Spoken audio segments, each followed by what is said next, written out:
Alright guys, so recently I found this Sega controller on eBay. And I knew it looked fake. I was just curious how it would be. This thing was actually $2. So whether it worked or not, I didn't really care. Right here, that's rattly. You can see it has the real Sega logo on it. So I was very curious about what this is. It has nothing on here, as you can see. That's not there. And this is extremely light, and the plastic's extremely thin. I feel like I could push it. Like I could pop my finger through it if I kept pushing. The buttons, I don't know if you can hear that. They click a lot, especially the start button. Like that. And this D-pad is very mushy. And especially this Z button here. As you can see here, if it'll focus, the Z button here wobbles around like a first grader's loose tooth. I mean, look at that. So, I was really curious how this would be. And so I got this in the mail, and it came in this condition too.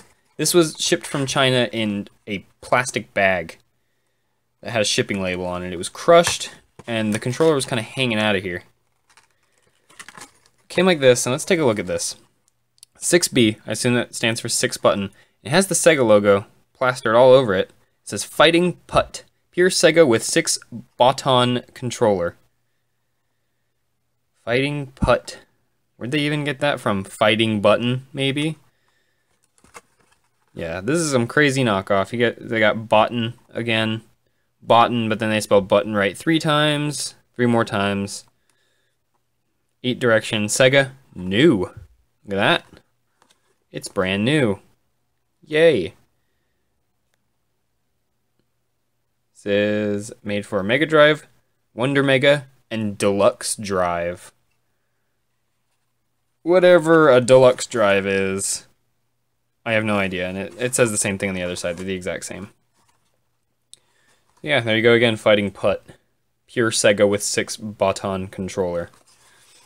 So yeah, looks like they were trying to knock off the old Japanese design, because this is definitely the marketing design for the Japanese stuff. Alright, so let's get back into this controller. Sorry for my fingers in the screen right there. This controller's cord is 2 feet long. It's tiny. I mean, you gotta be up against your your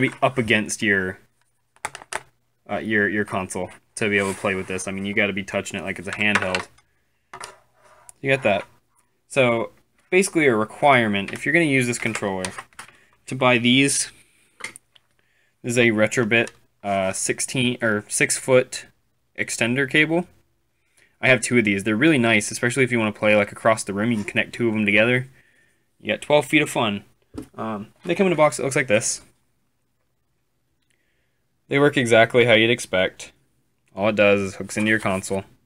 Gives you a long port so you can play farther away. So now, I'll hook this in here.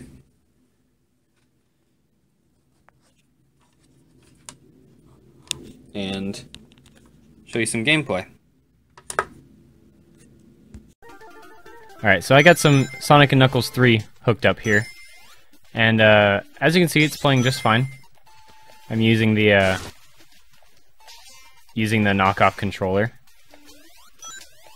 And it seems to be good. I'm having no problems with it. Other than that it feels really small. And I'll show that in just a minute here. It's actually smaller than a normal Sega 6-button controller, which is surprising because there are things on it that make it look like they just stole Sega's mold and made the controller off of that. But it's much smaller, so I'm not really sure what went down, how they did this. So yeah, I'll show you that in a minute. But as you can see, it works fine. I'm using all 3 buttons here. They work. So yeah, just the D-pad feels really mushy. So, as I mentioned earlier, I found this pretty interesting. So I have an actual Sega 6-button controller here, and I have the knockoff here. And as you can see, it's smaller than the 6-button official controller. Much smaller, actually, and it doesn't look as small when you just look at it on film. But if you were to hold these, they feel completely different.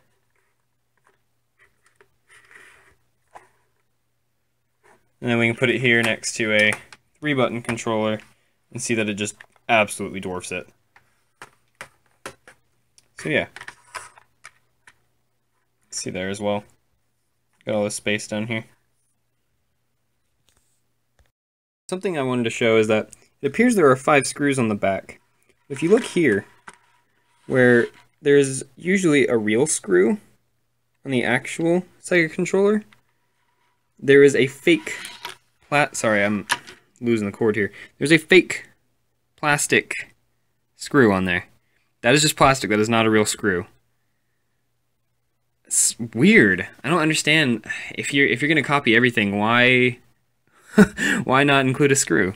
But anyway, I wanted to show this. Let's take this off and look at the inside. I wanted to show this board as I drop it on the floor. Well, if that gets destroyed from static, I don't care. Well, let's look at this here. You can see these wires are held together by a piece of Scotch tape. And this is the front. This is where your button presses would be and all that stuff. But what's really interesting, and I can't really show it,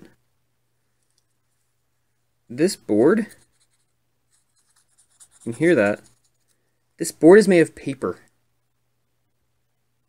Yes, this board is a piece of cardboard with a tiny, tiny, thin copper sheet over it for the contacts. Pretty ridiculous, if you ask me. And I don't even know how this thing works. How do you solder points onto cardboard without burning it? That's my question. So, long story short, don't buy one of these. They look great, and you can find them for really cheap.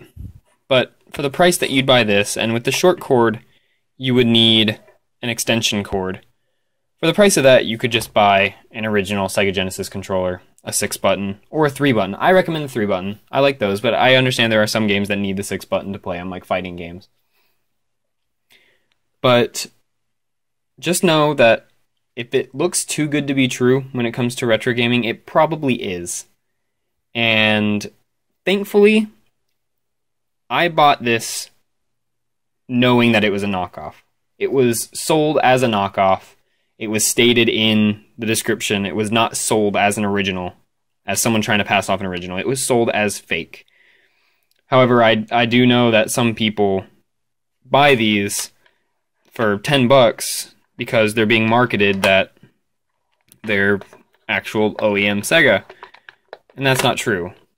You can always know they're real because most knockoffs, for whatever reason, have the same font on the buttons. That is not the font of the actual 6-button controllers. The actual 6-button controllers look like this. Your A, B, and C are much less defined, and your X, Y, Z are gray and round, as you can see here. On these, they are tan and very protruding and flat. Alright guys, thank you for watching.